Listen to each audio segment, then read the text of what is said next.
कि गौ सेवा से बहुत जल्दी शरीर पवित्र होता है, हृदय भी पवित्र होता है और गोविंद भी प्रसन्न होते हैं।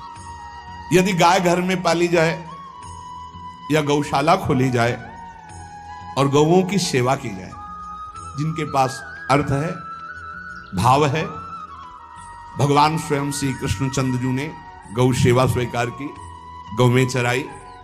गौओं की परिक्रमा करने से, जैसे आप प्रभु के बिहारी जी के मंदिर की 4 परिक्रमा करें तो जो फल आपको मिलेगा वही गाय की 4 परिक्रमा कर लें तो आपको प्राप्त हो जाएगा। गौ की प्रदक्षिणा से, गावः प्रदक्षिणी कार्यावंदनीया ही नित्यशः, जो रोज गाय को प्रणाम करता है और गाय की प्रदक्षिणा करता है तो भगवत प्रदक्षिणा का उसे फल प्राप्त होता है। यदि घर में गाय बंधी है और भूखी है और प्यासी है तो तुम्हारे सारे पुण्य नष्ट हो जाएंगे।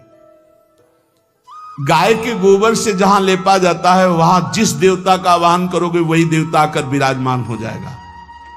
गौएं जहां विराजमान रहती, गौशाला में भजन करे तो कई गुना बढ़कर के प्राप्त होता है। जहां गौएं विराजमान होती हैं वो बड़ा पवित्र दिव्य तीर्थ स्थल माना जाता है। अपवित्र भूमि में भी यदि गाय के गोबर का लेप कर दिया जाए तो परम पवित्र मानी जाती है। गाय बहुत पवित्र, जहां वो बैठती है, जहां वो मूत्र त्याग करती, गोबर त्याग करती, वो स्थान तीर्थ तुल्य पवित्र माना जाता है। कितना भी बड़ा पापी हो, अगर पंचगव्य पिलाया जाए तो वो वैदिक मंत्रों को स्वीकार करने लायक हो जाता है, पवित्र हो जाता है। पंचगव्य में 5 चीजें गाय की होती है: गाय का मूत्र, गाय का गोबर, गाय का दूध, गाय का दही और गाय का घी। ये 5 मिलाकर पंचगव्य पिलाया गया था। पहली बार जब वैदिक मंत्र दिया गया था तो पंचगव्य बनवाया था गुरुदेव भगवान ने सन्यास, और वो पिलाया था। ये पंचगव्य पिलाने से अपवित्रता का नाश होकर पवित्रता का संचार होता है। इसलिए धन्य है उनका जीवन जो गौ सेवा परायण है भगवत भाव से। गाय में साक्षात भगवान का भाव रखकर गौ सेवा करते हैं। गाय बंदी हो घर में, वो प्यासी है और भूखी है, तुम्हारे सुकृत नष्ट हो जाएंगे। तृषिता गौर गृहे बद्धा, क्योंकि तुम्हारे पास है, सेवा करना चाहिए। यो वै गाम प्रतिसिद्धेन तो चरंतिम च स्वतरणम नरहा तस्य पूर्वे च पितरः कंपन्ते पतनोन्मुखा। यदि गाय हरी हरी घास चर रही कहीं और तुमने डंडा ऊपर प्रहार किया और लाठी मारी तो तुम्हारे पितर खोपड़ी के बल नरक जाने के लिए तैयार हो गए। ये लिखा है कि जो प्रतिदिन अग्रग्रासे परोभावा कर्तव्यो भक्ति तोन्वहम अकृत्वा स्वयं आहारम कुर्वम नापनोति दुर्गतिम। जे ही तुम्हारे गृहस्थ में, घरों में पहले होता था, अब तो भगवान जाने, जे ही पहली रोटी तवा में गई तो वो निकाल करके पक्की रखी जाती थी गौग्रास के लिए, पहला रसोई में। तो इसमें लिखा प्रतिदिन स्वभोजनम, पहले स्वयं भोजन न करके गाय के लिए ग्रास निकालना चाहिए। हाँ, गौ को माता की पदवी दी गई, जहां गौ को हम आराध्य देव के रूप में मानते हैं, आराधना करते हैं। गौ रक्षा, गौ सेवा, ये बहुत बड़ा इसमें छुपा हुआ है। स्वयं भगवान अवतरित होकर गौ रक्षा, जब गाय के रूप में पृथ्वी रमाती तो भगवान का अवतार हुआ है। बड़ा विचित्र समय आता चला जा रहा है कि अब आधुनिक यंत्रों की ऐसी सेवाएं हो गई बड़ी बड़ी कि अब ना बैल की जरूरत है, और ऐसे दूध की महंगाई बन गई कि अब देसी गाय 2 लीटर 3 लीटर 4 लीटर, और ऐसी इसी की 20-20 25-25 लीटर दे तो कौन देसी गाय को। गौओं का सेवा का भावना शास्त्र आज्ञा करता है।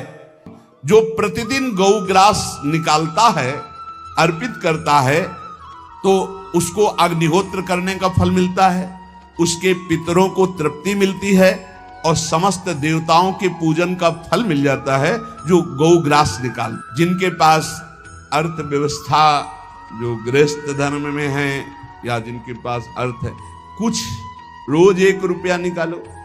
हम कह रहे रोज निकालो तो महीने में 30 रुपया होते। 30 रुपया में एक गाय को हरी घास तो एक टाइम पवा ही सकते हो ना।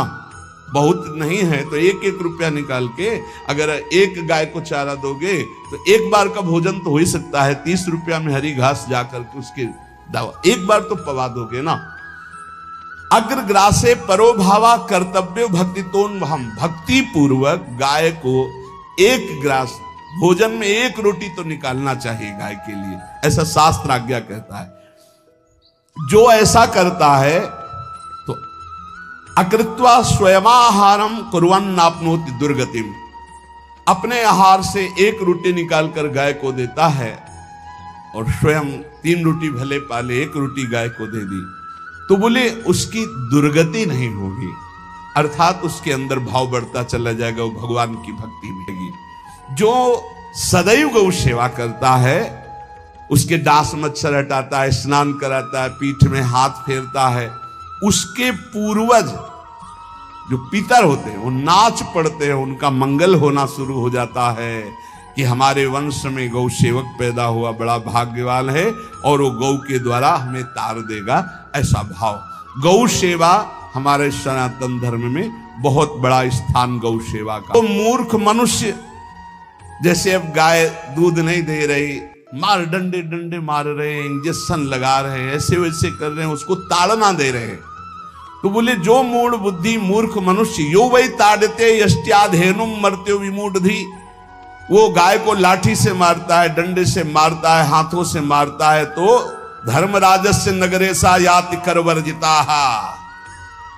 धर्मराज जी पहले अपने नरक में ले जा करके उसके कहते थोड़े थोड़े तिल तिल करके पहले इसके हाथ काटो, मरना है नहीं वहां, अब आराम आराम से थोड़े थोड़े पहले हाथ वर्जिता। इन्हीं हाथों से गाय को मारा था ना, वैसे थोड़ा थोड़ा काटा जाता है उसके हाथ। गौ सेवा का धन सिर्फ गौ सेवा में ही लगना चाहिए। आप गौ सेवक है, दूध पान कीजिए, रोटी खा लीजिए, लेकिन गौ सेवा का अर्थ आप अपने वासनाओं की पूर्ति में, अपने मनोरंजन में या अपने मन के संकल्प भावना में नहीं पूरी कर सकते।